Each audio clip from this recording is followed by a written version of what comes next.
नमस्कार विद्यार्थियों, आज आप बहुत ही महत्वपूर्ण टॉपिक पर क्वेश्चन आंसर तैयार कर पाएंगे। ध्यान से समझना, बगैर स्किप किए पूरा वीडियो देखना। चलिए समझते हैं। प्रश्न नंबर 1, योग वशिष्ठ के मत में मान्य है। पहले क्वेश्चन को ध्यान से समझना, उसके बाद ऑप्शन को ध्यान से समझना, फिर सिलेक्ट करना जो सबसे सही लगे आपको। और मैं आपको 2 सेकंड से 5 सेकंड तक टाइम दूंगी। अगर कम लगता है तो आप स्वयं वीडियो को रोककर अपनी तैयारी करना। ठीक, चलिए। योग वशिष्ठ के मत में मान्य है क, एकमात्र ब्रह्म की सत्ता, ख, ब्रह्म एवं प्रकृति दोनों की सत्ता, ग, संसार ब्रह्म नहीं है, या घ, सभी। जल्दी सिलेक्ट करें। तो योग वशिष्ठ के मत में मान्य है एकमात्र ब्रह्म की सत्ता। इसमें एकमात्र ब्रह्म की सत्ता को माना गया है। नेक्स्ट, योग वशिष्ठ के अनुसार आदि का तात्पर्य है। ध्यान से क्वेश्चन को समझना। आदि के विषय में पूछा गया है। क, शारीरिक रोग, ख, मानसिक रोग, ग, दोनों, या घ, कोई नहीं। तो आदि का तात्पर्य ख, मानसिक रोग। नेक्स्ट, योग वशिष्ठ के व्याधि का तात्पर्य। तो क, शारीरिक रोग, ख, मानसिक रोग, ग, दोनों, घ, कोई नहीं। जल्दी सिलेक्ट करें।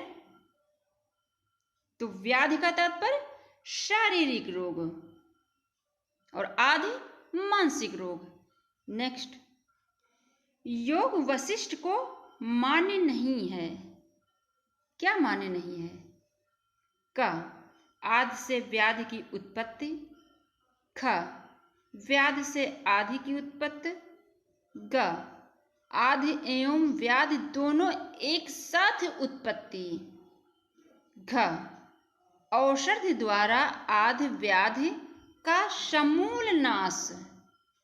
तो कौन सबसे सही होगा? तो घ, मान्य नहीं है। औषधि द्वारा आदि व्याधि का समूल नाश मान्य नहीं है। और क, ख, ग तीनों ऑप्शन मान्य है। नेक्स्ट,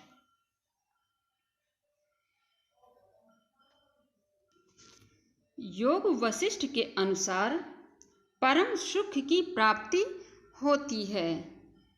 क, आशा के त्याग से, ख, औषधि से, ग, मंत्र से, घ, जप से। जल्दी सिलेक्ट करें। तो क, आशा के त्याग से। नेक्स्ट, योग वशिष्ठ के अनुसार आदि और व्याधि का समूल नाश होता है। क, ज्ञान से, ख, औषध से, ग, मंत्र से, घ, जप से। यह ध्यान रखना, आदि व्याधि का दोनों का समूल नाश के विषय में क्वेश्चन पूछा गया है। तो क, ज्ञान से। नेक्स्ट, योग वशिष्ठ के अनुसार योग की परिभाषा है। क, संसार सागर के पार उतरने का नाम योग है। ख, जीव जगत का ज्ञान योग है। ग, ईड़ा पिंगला का मिलन योग है। घ, सभी। तो क, संसार सागर के पार उतरने का नाम योग है। यह योग वशिष्ठ के अनुसार परिभाषा है। नेक्स्ट, योग वशिष्ठ के अनुसार योग के दो प्रकार हैं, ध्यान से समझना। योग के दो प्रकार। का परमात्मा ज्ञान और प्राण निरोध। का प्राण निरोध और चित्तलय। ग परमात्मा ज्ञान और जगत ज्ञान। ग कोई नहीं। योग के दो प्रकार पूछे गए हैं। तो क परमात्मा ज्ञान और प्राण निरोध। नेक्स्ट, योग वशिष्ठ ने किस योग को अधिक सुसाध्य माना है? तो क परमात्मा ज्ञान विषयक ज्ञान। ख प्राण निरोध। ग दोनों। घ कोई नहीं। तो क परमात्मा ज्ञान विषयक ज्ञान। नेक्स्ट, योग वशिष्ठ ने योग साधना के लिए किस आसन का उल्लेख किया है? योग वशिष्ठ में किस आसन का उल्लेख किया गया है योग साधना के लिए? क सिद्धासन। ख पद्मासन। ग स्वस्तिकासन। घ कोई नहीं। जल्दी सेलेक्ट करें। तो क सिद्धासन। नेक्स्ट, योग वशिष्ठ ने ज्ञान की कितनी भूमिका मानी है? ज्ञान की भूमिका या ज्ञान की भूमियाँ। क 8। ख 7। ग 9। घ 5। तो 7 यानी सप्तभूमियाँ या सप्तभूमिका। नेक्स्ट, योग वशिष्ठ के अनुसार चित्त स्पंदन किसके अधीन है? क मन के। ख प्राण के। ग दोनों के। घ कोई नहीं। चित्त स्पंदन। तो ख प्राण के। नेक्स्ट, योग वशिष्ठ में योगी की परिभाषा किसके समान है?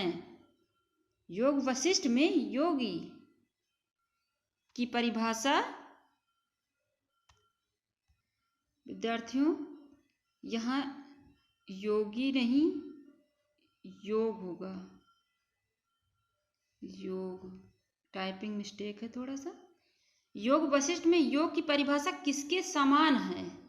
क पतंजलि। ख घेरण। ग स्वात्माराम। घ कोई नहीं। तो आपने अनुमान लगा लिया होगा तुरंत झट से। क पतंजलि। नेक्स्ट, योग वशिष्ठ के अनुसार निम्न में से कौन ज्ञान की भूमिका नहीं है? ध्यान से समझना। क शुभेच्छा। ख पदार्थ भावना। ग तनुमानसा। घ विचारणा। इसको बहुत ध्यान से समझना क्योंकि जरा से आपने मिस्टेक किया ये रॉन्ग हो सकता है। ज्ञान की भूमिका नहीं है। आपको तो सही सारे सही लग रहे होंगे, लेकिन इसमें ख ज्ञान की भूमिका नहीं है। वो क्यों नहीं है? पदार्थ अभावना होना चाहिए था, इसमें पदार्थ भावना है, ये रॉन्ग है। नेक्स्ट, योग वशिष्ठ के अनुसार विचारणा भूमिका का अर्थ है। क वैराग्य पूर्वक मोक्ष की इच्छा। ख सदाचार में प्रवृत्त होना। ग अनासक्त होकर संसार में विचरण करना। घ अंतःकरण का समाधि में आरूढ़ हो जाना। जल्दी सेलेक्ट करें। ख सदाचार में प्रवृत्त होना। नेक्स्ट, योग वशिष्ठ के मत में कौन सा कथन असत्य है? क दृश्य प्रपंच का अस्तित्व ही दृष्टा का बंधन है। ख दृश्य प्रपंच मिथ्या है। ग दृश्य का अभाव हो जाने पर बंधन का भी अभाव हो जाएगा। घ कोई नहीं। इसमें असत्य के विषय में पूछा गया है, ये ध्यान रखना। तो घ कोई नहीं। नेक्स्ट, ध्यान के अभ्यास में दृष्टि को नासिकाग्र पर स्थिर करने का परामर्श दिया गया है। नासिका के अग्र भाग में स्थिर करने के परामर्श किसमें दिया गया है? क गीता में। ख योग वशिष्ठ में। ग गीता एवं योग वशिष्ठ में। घ कोई नहीं। तो क गीता एवं योग वशिष्ठ दोनों में दिया गया है। नेक्स्ट, गीता में कार्य की सिद्धि असिद्धि में विकार रहित कर्ता कहलाता है। ध्यान से समझना, गीता मत में कार्य की सिद्धि असिद्धि में विकार रहित कर्ता कहलाता है। क सात्विक कर्ता। ख राजसिक कर्ता। ग तामसिक कर्ता। घ कोई नहीं। तो विकार रहित से आप समझ सकते हैं सात्विक कर्ता। नेक्स्ट, गीता के अनुसार रस रहित भोजन कहलाता है। रस रहित, ये ध्यान देना। क सात्विक। ख राजसिक। ग तामसिक। और घ राजसिक एवं तामसिक दोनों। तो आपने सिलेक्ट कर लिया होगा रस रहित भोजन। ग तामसिक। नेक्स्ट, गीता के अनुसार सभी भूतों की उत्पत्ति होती है। ध्यान से समझना, भूतों की उत्पत्ति क प्रकृति से। ख प्रकृति और चेतना के संयोग से। ग प्रकृति एवं पुरुष के वियोग से। घ चेतना से। भूतों की उत्पत्ति तो आपने सिलेक्ट कर लिया होगा। ख प्रकृति और चेतना के संयोग से सभी भूतों की उत्पत्ति होती है।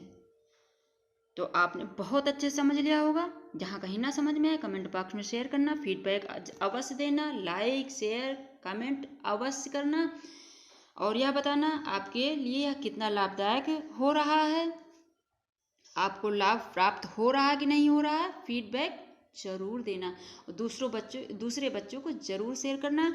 अगर चैनल पर नए हैं तो चैनल को सब्सक्राइब करना, बेल आइकन प्रेस करना ताकि मैं जैसे वीडियो अपलोड करूं आपको तुरंत नोटिफिकेशन प्राप्त